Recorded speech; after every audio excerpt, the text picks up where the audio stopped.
Nature is an art. Can you compare such an art with life? When flowers Bloom तो आपको कैसा feel होता है, और जब सीजन्स चेंज होता है तो क्या नेचर की पूरी पेंटिंग बदलती हुई नहीं लगती?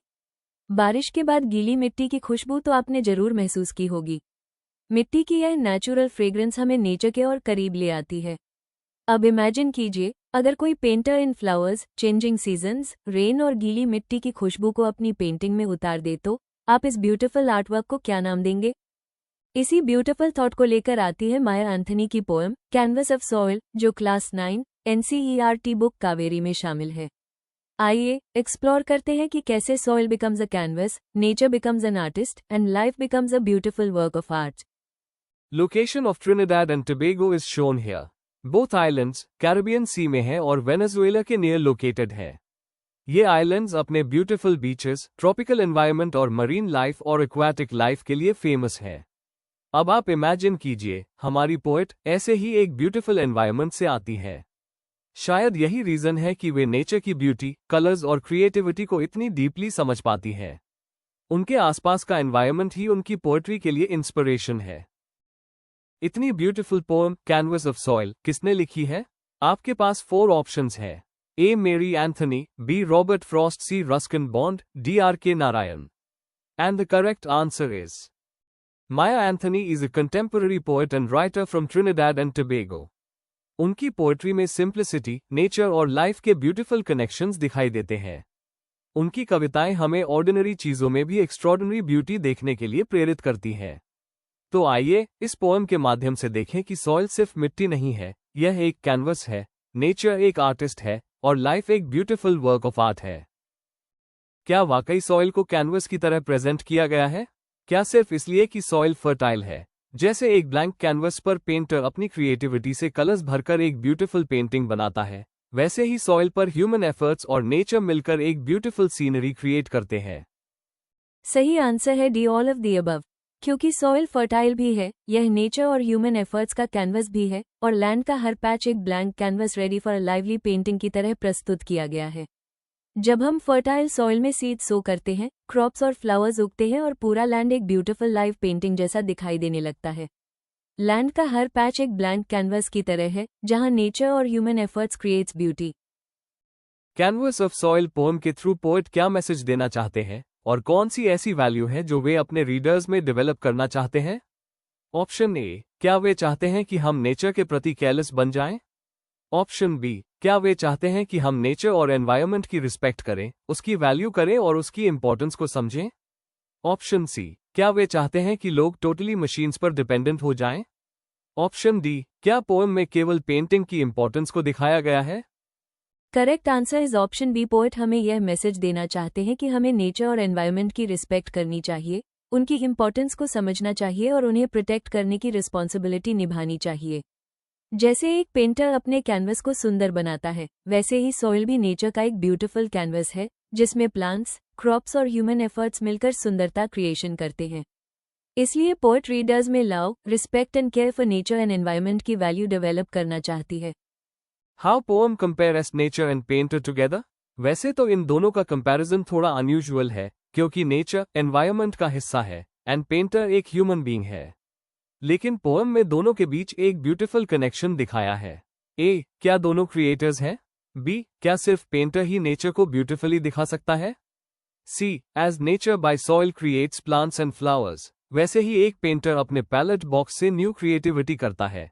डी, ए एंड सी दोनों। नेचर और पेंटर दोनों का काम एक ही है, न्यू क्रिएटिविटी करना। पेंटर जब कोई पेंटिंग बनाता है तो उसमें न्यू कलर्स, पैटर्न्स और क्रिएटिविटी ऐड करता है। ठीक उसी तरह नेचर भी सॉइल को अपना कैनवस बनाकर उस पर प्लांट्स, ट्रीज और फ्लावर्स से क्रिएटिविटी करता है। जहां पेंटर के ब्रश स्ट्रोक्स एक पेंटिंग को लाइवली बनाते हैं, वहीं नेचर के सीड्स और प्लांट्स सॉइल के कैनवस पर लाइफ और ब्यूटी भर देते हैं। इस तरह पेंटर और नेचर दोनों ही आर्टिस्ट हैं। एक कलर से दुनिया को सजाता है और दूसरा लिव क्रिएशन से। दोनों मिलकर लाइफ को आर्टिस्टिक, कलरफुल और लाइवली बना देते हैं। So the correct answer is option D. बच्चों, पोएम में कैनवस किस चीज को रिप्रेजेंट कर रहा है? Here canvas is used as a metaphor. Metaphor का यूज दो चीजों को कंपेयर करने के लिए किया जाता है। ए, क्या पोएट को लगता है कि सॉइल एक लाइफलेस या फ्लैट ऑब्जेक्ट है?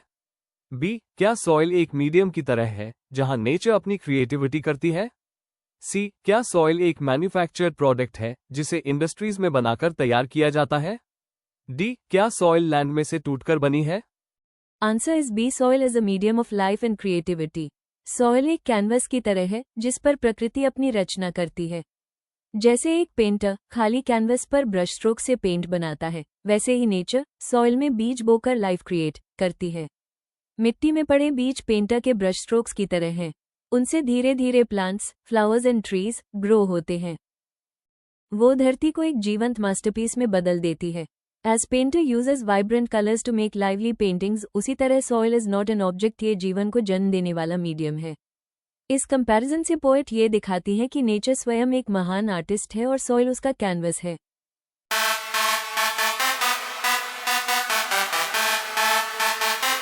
आपको इस पोएम की राइम स्कीम बतानी है? आइए इस पोएम को एक बार दोबारा देखते हैं और इसकी राइम स्कीम को समझने की कोशिश करते हैं। अब हम फर्स्ट स्टैंजा के सिर्फ लास्ट वर्ड्स को देखेंगे।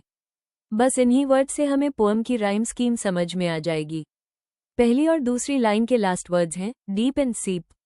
देखिए, डीप एंड सीप आपस में राइम कर रहे हैं, इसलिए इन दोनों को हम अ सीक्वेंस देंगे।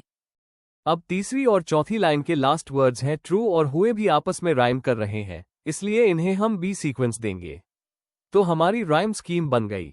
ए बी बी, है ना कितना सिंपल। बस लास्ट वर्ड्स को देखिए, जो वर्ड्स राइम करें उन्हें सेम लेटर दीजिए और rhyme scheme ready. Blossom bloom a painted sight, ये लाइन पढ़ने में इतनी अच्छी और कैची क्यों लग रही है? क्योंकि इसमें एक पोएटिक डिवाइस का यूज हुआ है। अब क्वेश्चन है, इस पोएटिक डिवाइस का नाम क्या है? हमारे पास ऑप्शंस है ए पर्सोनिफिकेशन, बी अलिटरेशन, सी ऑक्सीमोरॉन, डी सिमिली। एग्जाम के पॉइंट ऑफ व्यू से इस तरह के क्वेश्चंस बहुत इंपॉर्टेंट है। कई बार एग्जाम्स में सीधे पूछा जाता है पर्टिकुलर लाइंस में कौन सा पोएटिक डिवाइस यूज हुआ है, इसलिए पोएम पढ़ते समय सिर्फ उसका मीनिंग समझना ही इनफ नहीं है। हमें यह भी आइडेंटिफाई करना चाहिए कि किस लाइन में कौन सा पोएटिक डिवाइस यूज हुआ है। आंसर इज बी, अलिटरेशन एक पोएटिक डिवाइस है जिसमें पास के वर्ड्स की शुरुआत में सेम साउंड या सेम कॉन्सोनेंट साउंड्स बार बार रिपीट होता है। एग्जाम्पल, ब्लोसम ब्लूम, यहाँ बी की साउंड 2 बार रिपीट हो रही है, इसलिए यहाँ अलिटरेशन है।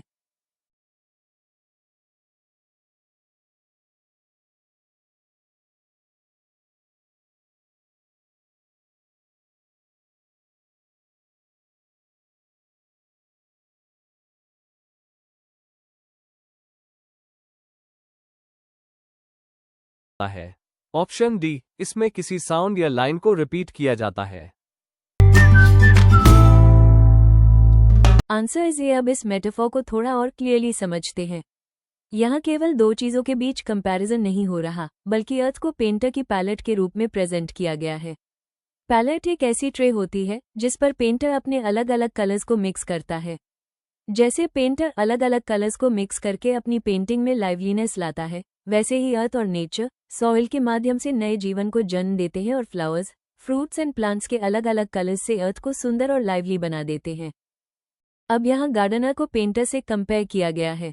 जैसे एक गार्डनर सीड्स डालकर सॉइल में कुछ नया ग्रो कर सकता है, उसी तरह एक पेंटर अपनी क्रिएटिविटी और मेहनत से किसी भी ऑब्जेक्ट या ड्राइंग को लाइवली और ब्यूटीफुल बना सकता है। इसलिए पोएट ने गार्डनर और पेंटर दोनों को ही आर्टिस्ट के रूप में प्रेजेंट किया है। बट लुक, एक पेंटर अपनी पेंटिंग से नेचर की ब्यूटी को बिना वर्ड्स के एक्सप्लेन कर देता है, वहीं नेचर भी बिना किसी से कुछ लिए और बिना। तो बताइए, पोएम में पोएट ने अर्थ को किससे कंपेयर किया है? मुझे लगता है ऑप्शंस को एलिमिनेट करके आप आराम से इस क्वेश्चन का आंसर दे सकते हैं।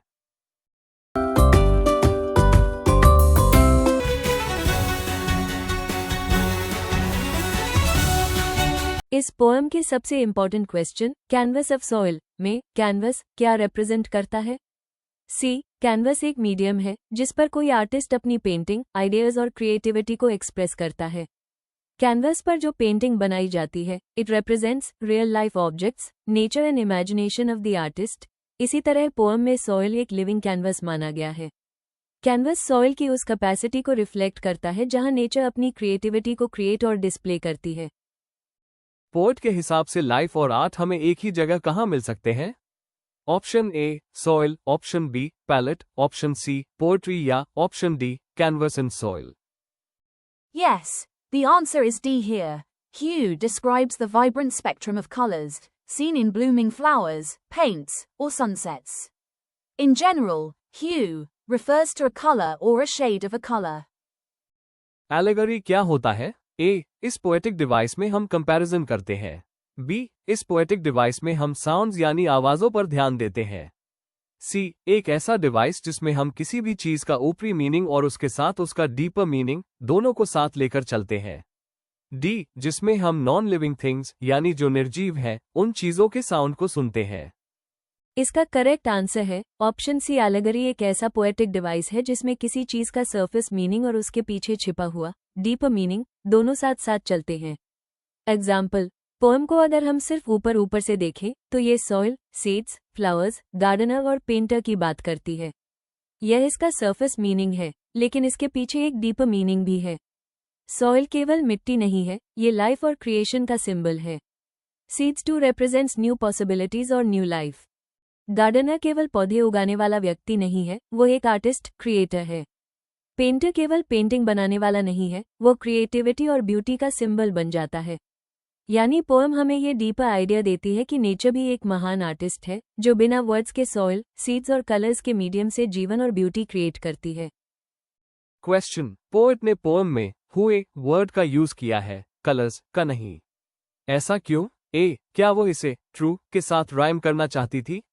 बी. पोएम के कॉन्टेक्स्ट में हुए ज्यादा आर्टिस्टिक एंड ब्यूटीफुल लगता है और इससे एक प्लीजिंग साउंड पैटर्न बनता है. सी. ह्यूज केवल कलर्स नहीं बल्कि different shades and varieties of colours इसके अलावा स्प्रिंग सीजन की चेंजिंग ब्यूटी को भी रिप्रेजेंट करता है. डी. ऊपर दिए हुए सभी options. Answer is D option. Huge word poem में केवल कलर बताने के लिए नहीं आया है. ये डिफरेंट शेड्स, आर्टिस्टिक ब्यूटी और नेचर की चेंजिंग क्रिएटिविटी को एक्सप्रेस करता है. साथ ही ह्यूज ट्रू में पोएम के साउंड पैटर्न को भी एनहांस करता है. अब एक और क्वेश्चन, इस पोएम में रेड, ब्लू और ग्रीन कलर्स क्या रिप्रेजेंट करते हैं? ए. क्या ये रेनबो कलर्स हैं? बी. फ्लावर्स और स्काई को रिप्रेजेंट करते हैं. सी. स्प्रिंग सीजन को रिप्रेजेंट करते हैं. डी. बी और सी दोनों. इसका करेक्ट आंसर है option D. Red colour represents flowers and fruits, blue colour is used for the sky और ग्रीन कलर हमें प्लांट्स, लीव्स एंड नेचर की ग्रीनरी से जोड़ता है. ये कलर्स मिलकर नेचर की ब्यूटी और लाइवलीनेस को दिखाते हैं, लेकिन इनका कनेक्शन केवल अलग अलग नेचुरल एलिमेंट्स तक सीमित नहीं है. ये स्प्रिंग सीजन की फ्रेशनेस, कलर्स और लाइवलीनेस को भी रिप्रेजेंट करते हैं. कैनवस ऑफ सॉइल पोएम में एक्सटेंडेड मेटाफोर का यूज किस प्रकार किया गया है? ए. केवल सॉइल को एक कैनवस के रूप में कंपेयर किया गया है. बी. इन पोएम सॉइल को कैनवस, नेचर को पेंटर, सीड्स को ब्रश स्ट्रोक्स और फ्लावर्स, प्लांट्स को पेंटिंग के रूप में प्रस्तुत किया गया है. C. Gardener is compared with a painter. D. Nature के कलर्स को रेनबो के रूप में कंपेयर किया गया है. पूरी पोएम में एक ही मेटाफोर को अलग अलग इमेजेस के थ्रू कैसे आगे बढ़ाया गया है? Answer is option B. पूरी पोएम में पोएट केवल एक कंपैरिजन नहीं बल्कि एक ही मेटाफोर को लगातार आगे बढ़ाती है. सॉइल को एक कैनवस की तरह प्रेजेंट किया है. जैसे पेंटर अपने कैनवस पर पेंटिंग क्रिएट करता है, वैसे ही गार्डनर और नेचर सॉइल में न्यू लाइफ क्रिएट करते हैं. सीड्स आर लाइक पेंटर्स के brush strokes. Metaphors continue throughout the poem.